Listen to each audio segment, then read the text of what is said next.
I'm here with Michael Dart from Dart's Farm. So, Michael, do you think young people know enough about farming?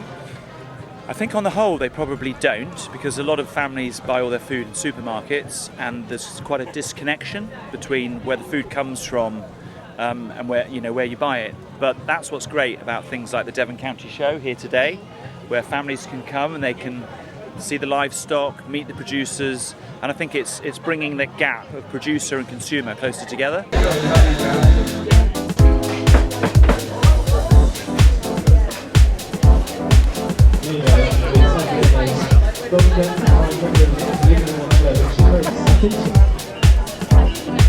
Steve Knightley from folk band Show of Hands. So Steve, what do you think about Devon County Show? I love it. I've been coming here since I was about 13. It wasn't at this site then, it was at the site in the middle of Exeter. So it seems to grow every year, and I'm in Dart's Farm tent, which is another local sort of business that's thriving. So yeah, it's always been a pleasure to come. What opportunities do you think there is for young farmers? As far as I know, things are better than they were 10 years ago. And if you go, there's the Bicton Agricultural College store around the corner, and it seems to be doing well. I know that a couple of the local ones have closed. Sealhain closed, and Bicton was a bit iffy, but it looks like now things are slightly on the turn, which is good news. Thank you very much.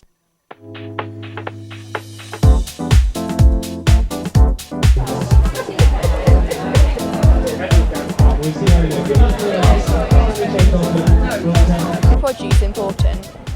Local produce is more than important. Local produce is everything. And should I tell you why? Why? It's because the fields that make the place we live in beautiful are grazed by the livestock, and without people supporting local farming, buying local produce, if food was all imported, the landscape, the countryside that we love, that makes Devon very special, wouldn't be the same. Would you really want to go to a local restaurant, local pub and buy, food from the local finest range? Or do you want, artisan, authentic, fantastic produce? As a tourist, when you go to Spain and Italy, do you want supermarket food or do you want local food from the market? So local food production and the local economy, and we're beginning to realise this with globalisation, that you can't just buy everything in cheap. You have no jobs and you have no local community. And this part of the world has a buzzing local community, and we're really lucky. We've got lots of fantastic local food producers.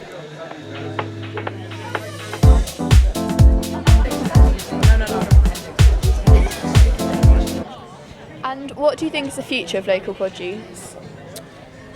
I think it's really interesting through the internet and through communications. Okay, it's now possible for people to get direct access via YouTube, Facebook.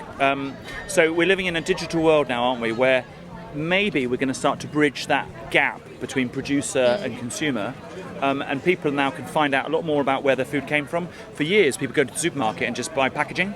Now, actually, you can find out, trace it back, go to the local farmer, find out how they produce their goods, and you can do that pretty much because lots of farmers are now beginning to have little websites and YouTube sites and Facebook sites, and lots of students like you are doing work like this. Okay, thank you very much. Okay. Thank you. My hair properly. It's been raining.